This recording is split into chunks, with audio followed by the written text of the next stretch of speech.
تو صرف یہ نہیں کہ ہم صرف مذمتوں تک محدود رہیں.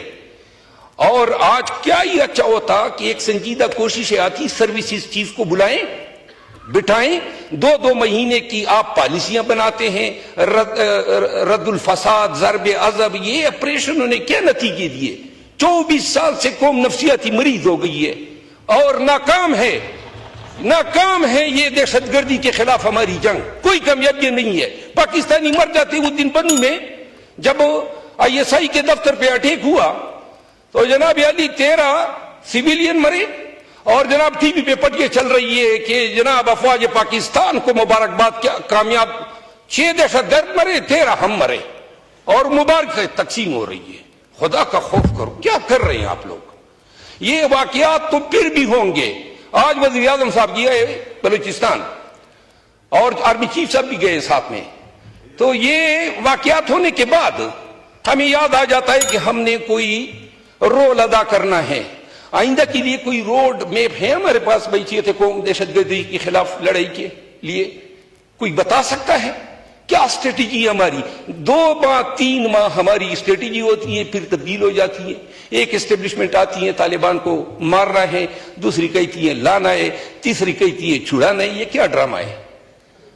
10 سال کی کوئی پالیسی ہے ہمارے پاس؟ ایک دفعہ دہشت گردی کو نو کہہ دو, 10 سال کے لیے نو کر دو. کبھی ہمارے گڈ طالبان بن جاتے ہیں, کبھی ہمارے بیڈ طالبان بن جاتے ہیں.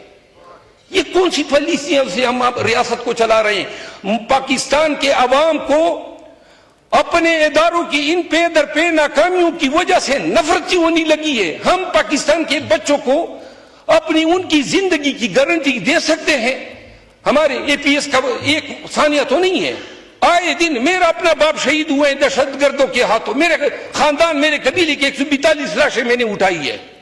اور یہ لوگ جو ہیں آئے دن ہمیں ٹرک کی بتی کے پیچھے لگاتے ہیں کہ دہشت گردی کے جنگ میں ہم نے ایسے تیر مارے. کوئی تیر نہیں مارے. 7 لاکھ فوج ہیں, 10,000 طالبان ہیں, پھر کیوں کامیاب نہیں ہو رہے ہیں؟ کوئی فرشتے نازل ہوں گے, دعاؤں پہ ملک کو چلا رہے ہیں, دعا کرتے ہیں پاکستان سلامت رہے.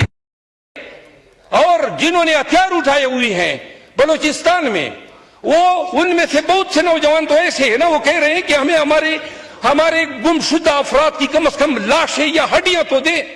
نہیں, ہم ایک طرف مذمت کرتے ہیں, یہ نہیں کہتے ہیں جہاں ہماری غلطیاں ہیں. تو لہذا میں وزیر دفاع صاحب سے دستبست عرض کرتا ہوں, اگر آپ نے دہشت گردی کی جنگ لڑنی ہے تو ان سے پوچھو جنہوں نے اس کی قیمت ادا کی ہے. ان لوگوں سے پوچھو نا جن کے گھروں میں آج بھی میں صرف پاکستانی ہونے کی وجہ سے ہر وقت مجھے جان کے لالے پڑے ہوتے ہیں. میں قسمن کہتا ہوں, مجھے یاد نہیں ہے 20 سال سے میں بغیر کبھی اسلحے کے سویا ہوں, اور آج بھی مجھے علم نہیں ہوتا ہے کہ کیونکہ میرے دشمن جو ہیں وہ معلوم ہی نہیں ہے. اور ہم نعرے لگاتے ہم نے یہ تیر مارا, وہ تیر مارا. خدا رسول کی خاطر بلائیں ان آرمی کے افسران کو, سروسز چیفز کو, اور ان کو کٹہرے میں کھڑا کریں, ان کو بتائیں قوم تنگ آ گئی ہے, کب آپ کر دے گی. تقریر ختم کرنے سے پہلے صرف یہ گزارش کروں گا, جتنے لوگ شہید ہوئے ہیں نا اس دہشت گردی, اس تمام کے ورثاء کی جانب سے میں ایک سوال اس ریاست پاکستان سے کرنا چاہتا ہوں. ہم تو مارے گئے اس مٹی سے وفا میں, انتقام کیا خاک لیتے, اس پیارے وطن کا, اس دھرتی کا حشر نشر خراب کر رہے ہیں. جب تک فوج تمام پاکستانیوں کو اپنے پیچھے نہیں کھڑا کرے گی, یہ جنگ اگر فوج نے جیتنی ہوتی تو جیت چکے ہوتے. جب تک پاکستانی اس کے پیچھے کھڑے نہیں ہوں گے, اور جب تک یہ جنگ پاکستانیوں کی, یہ بھی وہ بنا رہے ہیں, ایران کے تعلقات جو ہیں یہ بھی وہ بنا رہے ہیں, چائنا کے تعلقات, یہ آپ کا کام ہے. یہ اختیارات آپ نے ایکسرسائز کرنے ہیں قوم اور ملک کے مفاد میں.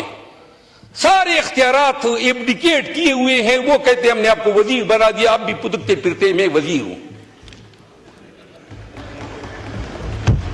میں آپ کا بہت مشکور. تھینک یو سو مچ. پولین بلوچ صاحب.